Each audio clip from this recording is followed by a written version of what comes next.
Well, what's the benefit of being an out-of-towner as opposed to being in Wall Street? I worked in Wall Street for a couple of years, and I like. I've got my best friends actually, and I'm on both coasts, and I like seeing them, and I get ideas when I go there. But the best way to think about investments is to be in a room with no one else and just think. And if that doesn't work, nothing else is going to work. And the disadvantage of being in any kind of a market-type environment, and Wall Street would be the extreme, is that you get overstimulated. You think you have to do something every day. I mean, the Canver family paid $2,000 for this company, and you don't have to do much else if you pick one of those. And the trick then is not to do anything else, even not to sell it in 1919, which the family did later on. So what you're looking for is some way to get one good idea a year, and then write it to its full potential. And that's very hard to do in an environment where people are shouting prices back and forth every 5 minutes and shoving reports under your nose and all that. Because Wall Street makes its money on activity. You make your money on inactivity. I mean, if everybody in this room trades their portfolio around every day with every other person, you're all going to end up broke, and the intermediary is going to end up with all the money. On the other hand, if you all own stock in a group of average businesses and just sit here for the next 50 years, you'll end up with a fair amount of money, and your broker will be broke. So his activity he's like a doctor who gets paid on how often he gets you to change pills. I mean, basically. If he gives you one pill and it cures you the rest of your life, he's got one sale, one transaction, and that's it. But if he can convince you that changing pills every day is the way to great health, it'll be great for him and the prescriptionists, and you'll be out a lot of money, and you won't be any healthier. You'll be a lot worse off financially. So you want to stay away from any environment that stimulates activity, and Wall Street would have the effect of doing that. I used when I went out to Omaha, I'd go back about once every 6 months, and I'd go back with a whole list of things I wanted to check out one way or another, companies I wanted to see, and I would get my money's worth out of those trips. But then I'd go back to Omaha and think about it. Yeah. How should an investor evaluate owning shares of Berkshire Hathaway or Microsoft when they don't pay dividends for the investor? Yeah, well, the question with Berkshire Hathaway, the question was about evaluating Berkshire when it doesn't pay any dividends, and it won't pay any dividends either. It's a promise I can keep. All you get with Berkshire, you stick it in your safe deposit box, and then every year you go down and fondle it. You take it out and you fondle it, then you put it back. And I mean, there's enormous psychic reward in that. You don't underestimate it.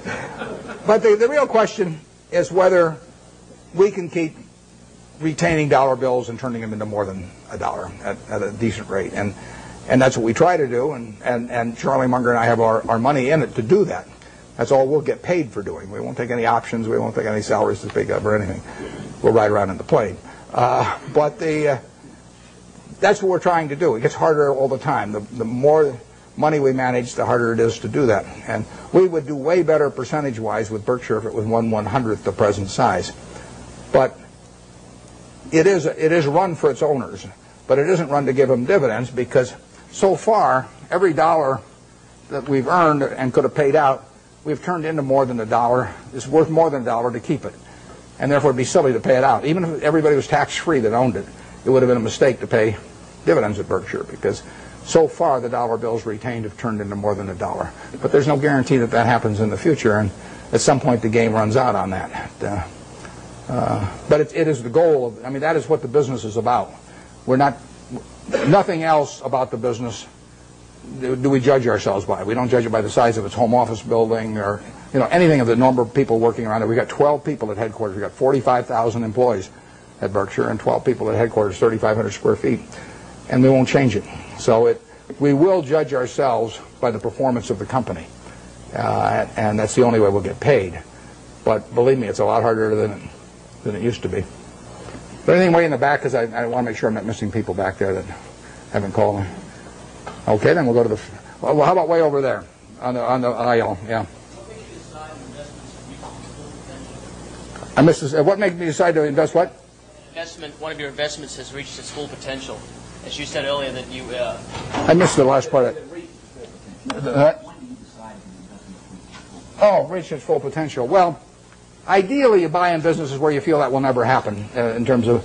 I mean, I don't buy Coke with the idea that it's going to be out of gas in 10 years, or 15 years. I mean, there could be something happen, but I would think that the chances of that are almost nil. So what we really want to do is buy businesses that we would be happy to own forever. It's the same way I feel about people who buy Berkshire. I want people to buy Berkshire that plan to hold it forever. They may not for one reason or another, but I want them at the time they buy it to think they are buying a business that they're going to own forever.